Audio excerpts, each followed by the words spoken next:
సిద్దిపేట జిల్లాలో oil palm factory తీసుకొచ్చిన ఘనత బీఆర్ఎస్ ప్రభుత్వానిదేనన్నారు మాజీ మంత్రి హరీష్ రావు. సిద్దిపేట నియోజకవర్గానికి రేవంత్ తీరని ద్రోహం చేశాడని మండిపడ్డారు. ముఖ్యమంత్రి రేపు పాల్గొనబోయే అభివృద్ధి కార్యక్రమాల్లో ఒక్కటంటే ఒకటి కూడా కాంగ్రెస్ ప్రభుత్వం మంజూరు చేసింది కానీ ప్రతిపాదనలు చేసింది లేదని తెలిపారు. బీఆర్ఎస్ ప్రభుత్వానిది శ్రమ ఫలితమని, కాంగ్రెస్ది శిలాఫలకాల ఫలితమని ఎద్దేవా చేశారు.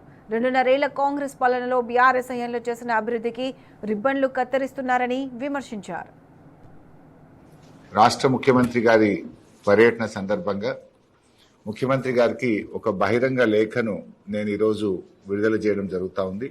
ఎందుకంటే రేపు ముఖ్యమంత్రి గారు సిద్దిపేట నియోజకవర్గ పర్యటనకు వస్తున్న సందర్భంగా రేవంత్ రెడ్డి గారు ఈ నియోజకవర్గానికి చేసినటువంటి ద్రోహాన్ని, ఈ నియోజకవర్గంలో కొనసాగుతున్నటువంటి పనులను రద్దు చేసినటువంటి తీరును అన్ని కూడా ఈ లేఖలో వివరంగా చెప్పడం జరిగింది.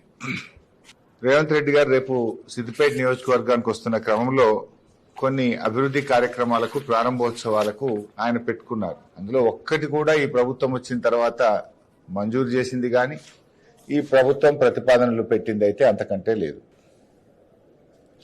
ఇవన్నీ కూడా మా ప్రభుత్వ హయాంలో ఆనాటి ముఖ్యమంత్రి కేసీఆర్ గారి ఆశీస్సులతో, స్థానిక బీఆర్ఎస్ నాయకత్వము మేమందరం కలిసి ఎంతో శ్రమతో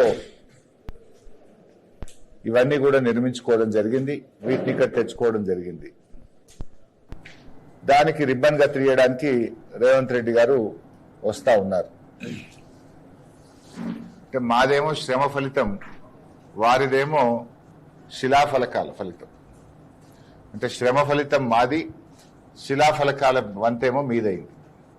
ఇలా మీరు ఈ రాష్ట్రంలో 2.5 సంవత్సరాల్లో ఎక్కడికి పోయినా బీఆర్ఎస్ ప్రభుత్వం ప్రారంభించిన